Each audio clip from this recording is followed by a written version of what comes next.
um pouco complicado para o público ter contato com o artista, né? Um disco custando em torno de 1.000 cruzeiros.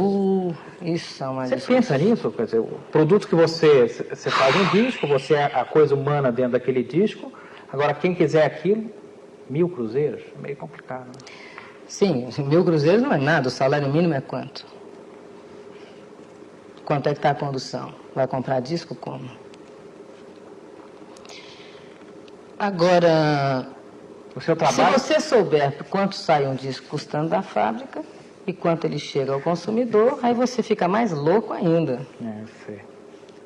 E se você souber quanto uma gravadora gasta para fazer um disco e quanto cobra uma loja por um disco, você fica mais doido. E quando você escuta o pessoal dizer que o disco custa caro por causa da mordomia dos artistas, a irritação teve isso também. Também né? teve. Vai às raias da loucura. E quando você ouve dizer que a crise existe por causa da falta de criatividade dos artistas brasileiros, você enlouquece. Agora, eu não estou afim de camisa de força, tá sabendo? Eu não estou afim de camisa de força. Agora, também é muito difícil se solucionar esse problema, porque esse problema, a solução dele dependeria de consenso. Consenso vem de assembleia. Assembleia vão 3. É verdade. Sabe? As assembleias vão 3. Porque enquanto houver Mercedes e luvas astronômicas, ou seja, enquanto a Bolsa de Valores estiver sendo municiada para a manutenção do nosso futuro brilhante e sem maiores riscos, a gente não vai ter sequer possibilidade de organizar uma assembleia que vai debater um assunto. Então, eu não sei o que faz. Eu não sei. Eu sei que a gente não pode formar caravanas para o Ministério de Educação pedir, pelo amor de Deus, que o disco não seja taxado como supérfluo. Quem tem que fazer isso é o dono da gravadora, mas tem nego que vai, o que eu vou fazer? Eles são manipulados a esse ponto, de brigar pelo interesse do patrão. Eu não vou brigar por um interesse do qual eu recebo 10%, de 90%. Quem está com os 90% que vai lá brigar. Agora, consciência de classe, muito pouca gente tem. O que a gente vai fazer? Consciência do que tem que ser feito, do que não tem que ser feito, pouca gente tem. E eu estou um pouco cansada de organizar a Assembleia. Eu até organizei uma entidade chamada ASSIM, Associação de Intérpretes e Músicos, que não teve um sequer associado em todo o seu tempo de existência. Nem eu consegui me associar, porque jamais ela foi registrada no cartório de registros, porque não tinha o dinheiro para registrar. Eu achei que era demais, já tinha pago o advogado, era muito. Pago viagem para Brasília, de todo mundo. Eu falei, um livro, neguinho tem que ter 100 pau, né? Não é possível que não tenha. Aí me inchou. Alguns anos atrás, 6 ou 7 anos, você iniciou uma luta. Fundou a ASSIM, a Associação de Intérpretes e Músicos, com o intuito de solucionar um problema da classe, porque os músicos, desde 1967, têm um direito autoral arrecadado, e até hoje músico nenhum recebeu esse direito. E você, com o espírito de Joana d'Arc, quis de alguma forma tentar resolver. Eu pergunto para você, valeu a pena? Segundo, se a gente precisar de você de novo, Elis, porque a gente está nessa luta e está tentando de alguma forma tentar resolvê-lo, você vai estar com a gente?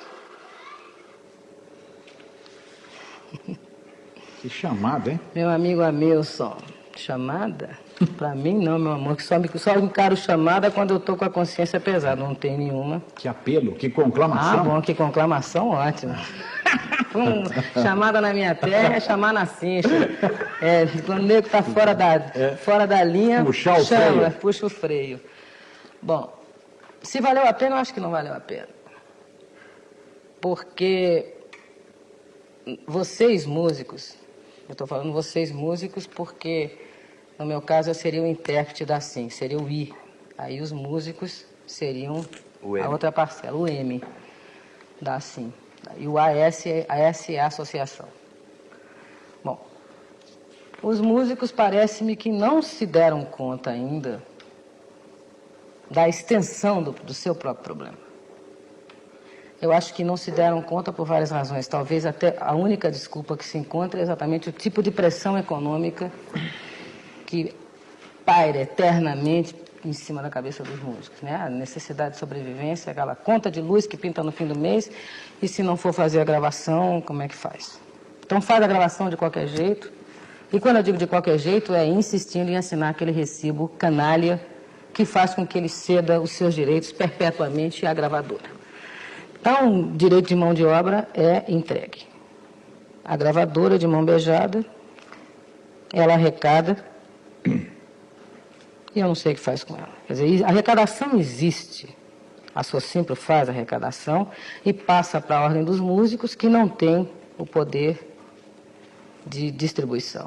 Então, o dinheiro fica ali num fundo previdenciário para comprar cadeira de rodas, pagar enterro. A gente quer que o músico viva, não quer que o músico morra decentemente. Sim, que viva decentemente. Elis, nessa ocasião, em 78, lembrada pelo Nilson, você presidia a associação e declarou que havia inscrição na ordem de 80 mil músicos. E 60 mil estavam desempregados. Você confirma que não foi por força de expressão? Não foi por força de expressão. Era isso, talvez seja mais hoje. Que cada discoteca que abre tocando música com fita são pelo menos 5 músicos mais desempregados. Ou seja, 5 famílias mais sem fonte de renda. Mas parece-me que isso não foi suficiente para conseguir aglutinar os músicos e no sentido de fortalecer o seu sindicato. Porque o Sindicato dos Músicos continua sendo presidido pelo presidente da Ordem dos Músicos, quer dizer, aqui já está tudo inconstitucional.